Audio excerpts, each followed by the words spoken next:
Hello, I'm Angela Kane, a communications and marketing consultant for Child Advocates. Child Advocates stands for justice and equity for children and youth every day. It is at the heart of the work they do and who they are, and who they've been for nearly 40 years now. In this Zoom Spotlight, we want to share some of the main programs Child Advocates offers vulnerable children who face abuse and neglect. So right now, you'll learn about its mediation program, which helps children who face abuse and neglect find a safe and secure home sooner. Joining me are Cindy Booth and she is Child Advocates CEO, and Phyllis Armstrong, the Vice President of Program Operations for Child Advocates and Interim Director of Mediation. Thank you, ladies, for joining us. Thank you. Hi. Okay, hello. So first, let's just kind of let people know what Child Advocates is about. And this mediation program to me is so critical. Talk about what mediation is and how it works, Phyllis. Sure. We offer mediation services to parties and cases in the child welfare system in Marion County and other counties throughout the state. Basically, it's an opportunity to avoid trial, avoid litigation, an opportunity for parties to sit down together and have meaningful conversation, exploring options and maybe ways to resolve a case so that it doesn't have to go to trial. And when you don't have to go to trial, what's the benefit for the children?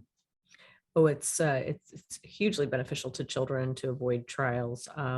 We are able to shorten the time that they're in care because when trials happen, we know that children are kind of stuck in limbo until the end of the litigation, and that may often end up meaning an appeal.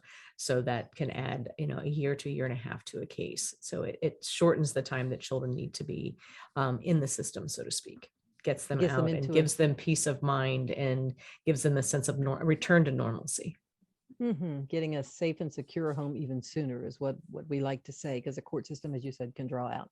Now, Cindy, no. Before I go to Cindy, I want you to share at least one story, if you could, Phyllis, about the mediation program, a success story with a family and a child. Oh, sure. Oh my goodness, there's so many. I just think of one I think I shared with you before, where small children in their elementary school had been removed from their mother's care due to substance abuse and domestic violence issues, and their father was deceased. And so mom struggled quite a bit during the CHINS case, the Child Needs Services case, with those issues, continued to, fall in and out of services and continued to get in trouble with police, with DV, domestic violence situations. And so it's just not looking good for her. We had a chance to do a mediation with her and the placement and the foster parents and everyone's attorneys, and, talked about potential resolution of the case. And after a very long session and many breakout sessions with the mom and her attorney and the mediator, and then just the mediator, me, with the foster parents and their attorney. And we eventually got to a place where the mother and foster parents wanted to meet privately, with me, the mediator, and just kind of have a casual conversation about all the things we'd been talking about, but just without everybody else in the room. And it was a really meaningful opportunity for all of them, including myself. Their guards were down, and they were able in the end to reach an agreement that would permit the children to be adopted and would enable the mother to stay in their life by having ongoing visits after the adoption was finalized. So we avoided a trial for everybody and enabled the children to be adopted. I think it was within a couple of months thereafter. So it was a huge win, but it was a really, really meaningful process. And most oftentimes they are. That's one I can think of anyway. Boy, that's one of many, because you've been doing this for a long time. And I just so appreciate your commitment. All of the people who work at Child Advocates, their commitment to the children and doing what's best for them. Cindy, you started this mediation program. So tell me why you felt it is so critical to this agency. Yes, so years ago, we were involved with the juvenile court, then was a model court with the National Council of Juvenile Family Court Judges. And that was a process by which judges around the country would meet together and talk about ways that they could improve the process of child welfare cases, and most often in order to improve children's lives. And so I became aware of mediation back then, probably 20 some years ago. Personally, as an attorney, back when I was doing cases, I could see how some of our cases would go on and on and on for different reasons. Maybe attorneys would change or something would happen. And that made the time that children were in the child welfare system much longer. So I thought if we could bring that to Indianapolis and have a mediation program. It was tough at first. People did not want to do it.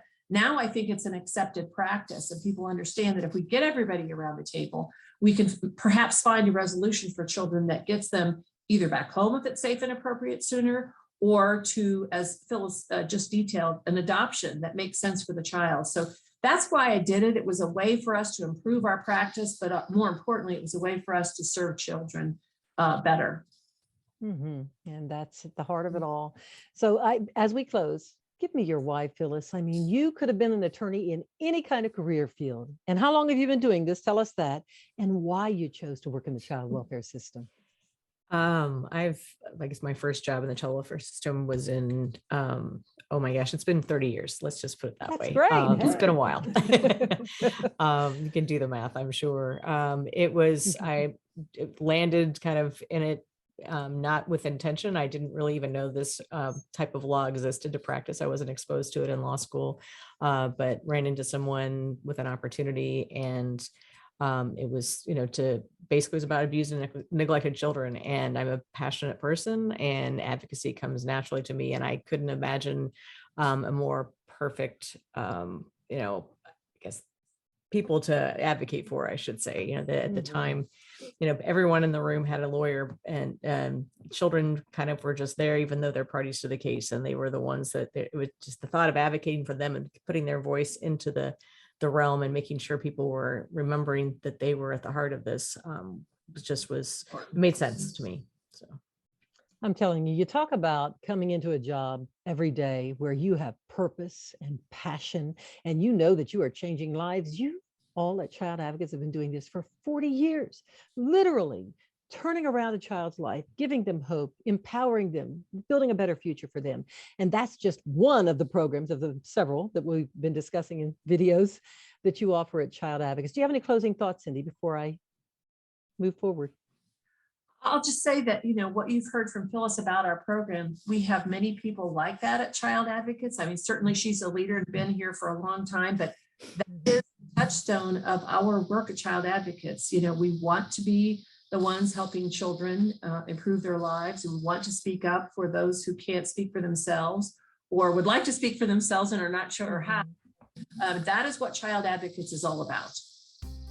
Well, I'm glad to just be a part of helping tell your story, because it is a beautiful one. And as I said, it changes so many lives. And this is one program, mediation, but there are several others. So if you'd like to learn more about Child Advocates programs, go to childadvocates.net.